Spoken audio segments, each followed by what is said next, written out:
युद्ध की आहट है और देश भर में इसकी तैयारी का समय आ चुका है। देश के 244 इलाकों में युद्ध के दौरान बचना कैसे है, उसकी मॉक ड्रिल यानी एक खास तैयारी का समय। जंग के समय जिस जगह जिस शहर पर जितना खतरा है उस आधार पर कैटेगरीज बना ली गई हैं सरकार द्वारा। कैटेगरी 1 सबसे खतरनाक इलाके, कुछ भी हो सकता है। ऐसी 13 जगह देश में अभी तक चिन्हित है। कैटेगरी 2 थोड़ा कम खतरा है, लेकिन देखिए जंग के समय यहां माहौल बिगड़ने का डर बना रहेगा। साथ साथ में वो तस्वीरें भी चल रही हैं, यानी कि वो तस्वीर में आपके शहर का नाम आ रहा होगा, ध्यान से देखिए।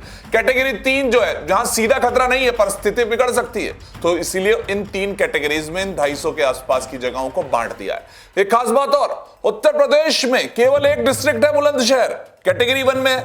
क्यों? क्योंकि यहां नरोला न्यूक्लियर प्लांट मौजूद है। तो बहुत सी टेक्निकल चीजों को ध्यान में रखते हुए किया गया है। लेकिन अब जो असली चीज है इस वीडियो में मैं आपको समझाना चाह रहा हूं, वो मॉक ड्रिल के दौरान आपको करना क्या है। अगर आपके शहर में मॉक ड्रिल हो रही है तो इन बातों का जरूर ध्यान रखना और अपने दोस्तों तक भी पहुंचा देना इस चीज को। आपको क्या करना है ये समझ लो। तो ड्रिल के दौरान अपने घर या ऑफिस में एक सही साफ सुथरा सुरक्षित सा स्थान ढूंढ लीजिएगा। पहचान लेना, जैसे कि बेसमेंट होता है, बिना खिड़की वाला कमरा, या पक्की दीवारों वाला जो कोना होता है वो। इन सब जगहों को आप अपने घर में मार्क कर लीजिएगा, क्योंकि वो कैटेगरीज तो अलग अलग हैं, लेकिन वॉर की बात हम कर रहे हैं, इसको हल्के में मत लीजिएगा। और साथ साथ में टॉर्च, मोमबत्ती, माचिस, जरूरी दवाएं, थोड़ा पानी और कुछ खाना अलग से जरूर रखिएगा। ये वॉर की बात कर रहा हूं, आप सोच रहे हैं कैसी बात कर रहे हैं, तो छोटी छोटी चीजें हैं तो रोजाना की नहीं। जब वॉर होती है तो बहुत कुछ बदल जाता है। जब कुछ हमला होता है, कभी हॉस्टाइल सिचुएशन होती है, तो बहुत कुछ बदल जाता है। और साथ साथ में बच्चों, बुजुर्गों और बीमार लोगों को पहले से ही समझा दीजिएगा कि ड्रिल के दौरान क्या करना है। आगे मैं आपको और चीजें बता रहा हूं, क्योंकि लेकिन बच्चे, बुजुर्ग, इन सबको आपको अच्छे से समझाना होगा, ताकि कभी ऐसी स्थिति आए तो आपको उस समय पैनिक ना होना पड़े, उस समय ना घबराएं। अपने मोबाइल और पावर बैंक को फुल चार्ज रखिएगा। सिर्फ घूमने के लिए पावर बैंक नहीं खरीदा है आपने, आपको अपने पावर बैंक को चार्ज रखना होगा। सरकारी सूचना चैनलों को, रेडियो, माईगॉव ऐप जैसी सबको चालू करके रखना। सब समझना, मैसेज आएगा फोन पे, अगर डिजास्टर का भी आता है, वैसे इस तरह की इमरजेंसीज के मैसेज भी फोन पे सरकार कब दे दे आपको नहीं पता है। तो अभ्यास हो रहा है, ये मॉक ड्रिल है, लेकिन अभ्यास ही असली हालत में आपकी जान बचाएगा। इसलिए मैं इसको ज्यादा आपको बार बार समझाने की कोशिश कर रहा हूं। देखिए, सायरन भी बजेंगे। सायरन का मतलब होता है शुरुआती चेतावनी। अब आपको ये चीज फॉलो करनी है। क्या होगा? बहुत तेज से आवाज आएगी आपको। सायरन बजेगा 120 140 डेसिबल, यानी कि जिस पे आवाज काउंट की जाती है, और ये आवाज को अगर हम समझे तो 2 से 5 किलोमीटर तक सुनाई दे जाती है।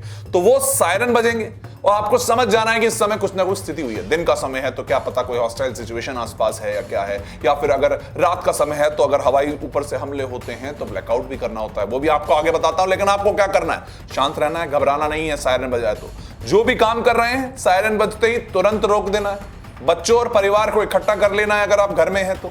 अगर आप गाड़ी चला रहे हैं, बाहर हैं, तो वहीं रुक जाएं, किनारे लगाएं और सुरक्षित स्थान देखना आप। अगर आप बाजार या खुले मैदान में हो तो आप पास की कोई इमारत में जाकर आसपास साइड की कोई जगह जरूर ढूंढ लेना। भूकंप नहीं है, आप ये मत सोचिए यार हम तो बहुत बचते हैं, हमने सीखी ऐसी चीजें भूकंप में की थी लास्ट, लेकिन नहीं। ब्लैकआउट होगा तब क्या करोगे? हमले की जो स्थिति है ना, उसकी नकल करने की एक जो तैयारी होती है वो होती है ब्लैकआउट हो गया, यानी कि नीचे अगर ऊपर से कोई विमान उड़ रहा है, नीचे कोई लाइट नहीं जल रही है, अगर कोई साइड में, अगर कोई बाहर कोई घूम रहा है, अगर ब्लैकआउट यानी कि सामने के दुश्मन को अंधा ही कर दिया जाएगा तो फायदा होगा ना हमें बचना है। तुरंत घर, दुकान, दफ्तर की सभी लाइटें बंद कर देना। जब ब्लैकआउट की बात सामने आ जाएगी, सायरन बजेंगे, तो आपको मॉक ड्रिल को समझना होगा। मॉक ड्रिल नहीं, जंग की तैयारी है। पर्दे खींच लेना, मोबाइल के फ्लैशलाइट का इस्तेमाल मत करना, लाइट जलती है। और टीवी और फ्रिज बंद कर सकते हो आप, उनको बंद रखना। रेडियो बहुत काम आते थे। 1971 में आखिरी बार जब ये हुआ था, तब रेडियो पे सारी जानकारी दे दी जाती थी, उसमें तो लाइट की भी जरूरत नहीं थी। लाइट बंद करने का मकसद है कि दुश्मन की नजर से आपकी लोकेशन छिपी रहे, यानी कि जैसे असली युद्ध की स्थिति में होता है वही।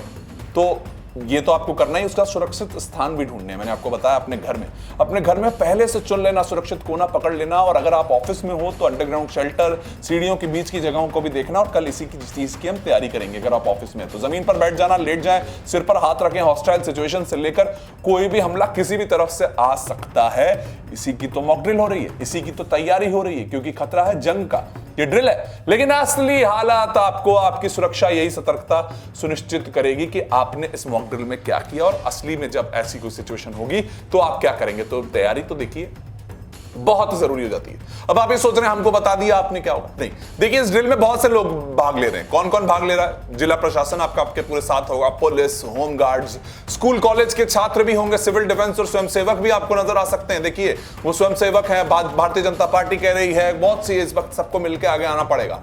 क्या करना होगा? देखिए सबसे पहले किसी भी तरह की अफवाह पर मत जाना। सोशल मीडिया से लेकर सड़कों पर लोग जो बात कर रहे हैं उनको 2 से 3 बार क्रॉस चेक करना। अफवाह, सायरन अफवाह नहीं है, लेकिन उस सायरन बज चुका है या बजने वाला है, ये अफवाह है। तो आप देख लीजिएगा कि आपको अपने कौशल से इस वक्त वहां पर काम करना होगा। और सोशल मीडिया पर बिना पुष्टि के कुछ भी पोस्ट खुद भी मत करना कि मुझे सायरन सा सुनाई दिया। ये सब पोस्ट करना भी मत, और कोई करे तो उसकी मानना भी मत। सरकार के पास अपने तरीके हैं, अपने मैसेजेस से लेकर आपको अपने आप वो सायरन सुनाई दे दिए जाएंगे।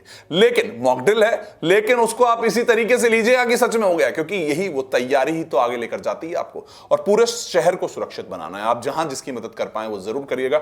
मॉक ड्रिल में भी कोशिश करिएगा।